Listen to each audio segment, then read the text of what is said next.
உனக்கு ஒரு விஷயம் தெரியுமா? எலெக்ஷன் ரிசல்ட் அறிவிச்சுட்டாங்க. அந்த கட்சி ஜெயிச்சிருச்சு. எந்த கட்சி ஜெயிச்சா நம்மளுக்கு என்னடா? ஃபர்ஸ்ட் உங்க வீட்டில் குடிக்கிறது கஞ்சி இருக்கா? எதிர அப்படி இழப்பவங்க ஓடி வர. நீனே எப்படி சொல்ற? எவ்வளவு வாக்குறுதி கொடுத்துக்கிறாங்க. அவங்க ஜெயிச்சா அது இலவசமா தரேன் இது இலவசமா தரேன்னு சொல்லிக்கிறாங்க. அதெல்லாம் நம்மளுக்கு கிடைக்குமேனு வாட்டாம தானே நீனே எப்படி சொல்ற? ஏன்டா புரிஞ்சிக்கவே மாட்டேங்கிற? நமக்கு தேவையான இலவசமா கொடுக்க போறாங்க. நமக்கு தேவையானது கொடுத்தா நம்மளும் நல்லா இருந்துரும், நம்ம நாடும் நல்லா இருந்துருமே. அதனாலே கொடுக்க மாட்டாங்க. நமக்கு தேவையில்லாத நமக்கு ஆவாததான் தருவாங்க. இந்த 5 வருஷத்துல ஏதாவது இலவசமா தராங்க வாங்கிட்டு வாங்க. அதையும் இதையும் பேசுற மட்டும் இங்க மாறிட்டு போதா இல்ல யாராவது திருந்த போறாங்களா? இங்க மாறணும்னா இவங்களா திருந்தணும்னா ஃபர்ஸ்ட் நாம மாறணும். நமக்கு தேவையான வசதி கிடைக்குதான்னு சிந்திக்கணும். ஒருத்தர் நல்லா இருக்க ஊரே அடிச்சு சாப்பிட்டுட்டு இருக்காங்க. அப்படின்னா இந்த போதைப் பொருட்கள் ஜாதி மதம் இதெல்லாம் ஒழிக்கவே மாட்டாங்களா? இதெல்லாம் நடக்கணும்னா நம்ம மக்கள் ஒற்றுமையா இருக்கணும். இங்க யார் ஒற்றுமையா இருக்கா? நம்ம மக்கள் ஒற்றுமையா இருக்கணும்னா ஃபர்ஸ்ட் வறுமையை ஒழிக்கணும். வறுமையை ஒழித்தாதான் உரிமையை கேட்க முடியும்.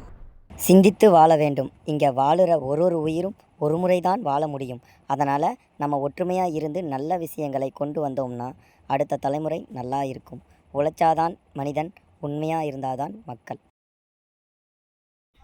Ready start. நீனே எப்படி சொல்ற? டேய் ஏன்டா புரிஞ்சிக்கவே மாட்டேங்கிற? நமக்கு என்ன தேவையானதை இலவசமா தர போறாங்க?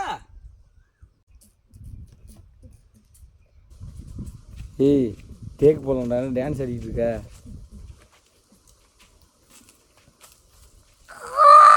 இதெல்லாம் போட்டு விட்டுறோம்.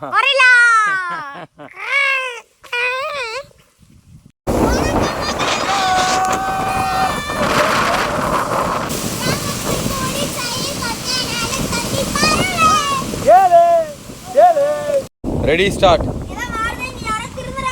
மாறணும், இவங்களா திருந்தணும். அதுக்கு நம்ம ஃபர்ஸ்ட் மாறணும். ஸ்டார்ட். வணக்கம் மக்களே, நான் தான் உங்கள் சேலாமுத்து. இப்போ பார்த்தீங்கன்னா இவன் டான்ஸ் ஆட போகிறான். ஆடுறா.